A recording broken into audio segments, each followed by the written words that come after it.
Bismillahirrahmanirrahim. Teman-teman ada yang nanya ke saya tentang ini. Apakah tabungan bareng antara suami dan istri itu harus transparan atau harus terbuka?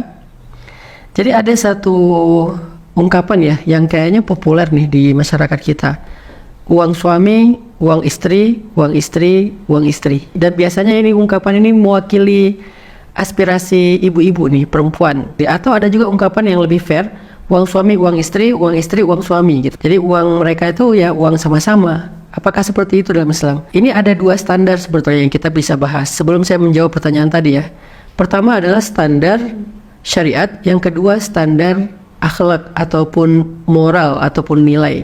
Kalau standar syariat, sebetulnya secara status uang suami adalah uang suami, uang istri adalah uang istri. Namun dengan status seperti itu, mereka juga punya kewajiban. Sebagaimana mereka punya hak bahwa uang suami itu adalah milik suami, uang istri adalah milik istri, tetapi juga di dalam hak itu ada kewajiban. Misalnya, suami punya kewajiban menafkahi istri. Istri punya kewajiban untuk mengelola uang yang diberikan oleh suami itu dengan cara yang diridhoi oleh suaminya atau secara amanah. Istri juga boleh, walaupun bukan kewajiban ya, boleh untuk membantu suaminya dengan uang pribadinya tanpa harus ada akad hutang atau pinjam-meminjam. Dia ihsan aja ngasih kepada suaminya. Itu secara syariat diaturnya seperti itu. Karena Allah Subhanahu wa taala memang memerintahkan laki-laki untuk memberikan nafkah mulai dari sejak menikah yang bernama mahar sampai setelah menikah yang dikenal dengan istilah nafkah. Di mana Allah Subhanahu wa taala berfirman di dalam surat An-Nisa ayat 4, "Wa atun nisaa shaduqatihinna nihlah." Berikanlah kepada perempuan atau calon istri kalian itu mahar dengan cara yang penuh dengan kerelaan. Artinya sesuai dengan kemampuan dan sesuai dengan kerelaan seorang laki-laki dan seorang perempuan. Allah juga berfirman di surat yang sama, surat An-Nisa, surat tentang perempuan, "Ar-rijalu qawwamuna 'alan nisa." Laki-laki itu memang pemimpin bagi perempuan. Salah satu alasannya adalah wa bima anfaqu min amwalihim, dengan cara berinfak atau menafkahi dari hartanya kepada perempuan. Nah, di dalam ayat ini ada satu kata nih, kata-katanya adalah bima anfaqu min amwalihim, dengan cara menginfakkan sebagian dari harta mereka. Mereka di sini adalah suami. Berarti memang secara status syariat harta itu milik suami yang diinfakkan sebagai kewajiban kepada istri.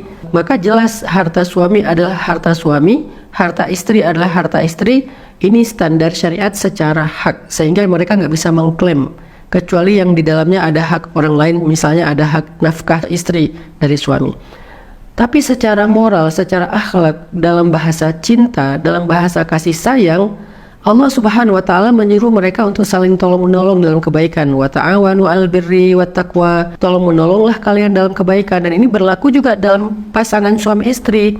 Jadi kayak boleh banget misalnya suami memberikan lebih daripada hak istri untuk menyenangkan hatinya, atau istri sesekali misalnya membantu suami atau menghadiahkan kepada suami dari hartanya selama itu bukan hutang ataupun pinjam-meminjam, itu sangat boleh.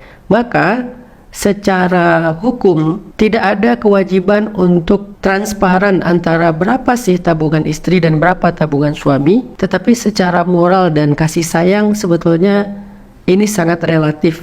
Kadang memang seorang suami ngasih tahu tabungannya atau hartanya ke istri itu bagian dari cara dia memberikan kepercayaan dan menjadikan bahwa hidup mereka emang udah satu, nggak ada lagi rahasia gitu kan. Tapi istri harus tahu bahwa itu bukan harta dia, tetap harta suami, walaupun suami ngasih tahu aku punya uang 10 miliar misalnya. Jadi istri tetap aja itu uang suami ya, jadi nggak boleh serta-merta saya minta, pokoknya saya minta setengah. Gak boleh, karena itu bukan hak istri. Istri juga gitu, dia boleh ngasih tahu aku punya uang 1 miliar misalnya, atau aku punya rumah, aset segala macam. Suami gak apa-apa tahu itu, tapi juga suami harus tahu bahwa itu bukan hak dia. Di atas syariat, di atas hukum nanti mulai muncullah nilai-nilai moral, kasih sayang, cinta di antara mereka, dan itu yang akan membuat hubungan mereka lebih nyaman. Jadi gak sekaku tadi status uangnya ataupun hartanya milik siapa. Tapi di atas semua itu atau di balik semua itu yang paling penting adalah bagaimana Islam mengatur hak masing-masing, budget masing-masing. Istri punya tabungannya atau budgetnya, suami punya kantongnya atau budgetnya sendiri juga. Masing-masing punya kantong, tapi bukan berarti ketika kantongnya berbeda maka mereka juga nggak perlu saling tahu dan nggak perlu saling peduli, nggak kayak gitu. Kantong ini fungsinya adalah untuk memanage keuangan mereka, tapi dalam membelanjakannya Islam menganut ada syariat, ada akhlak, ada cinta dan seterusnya.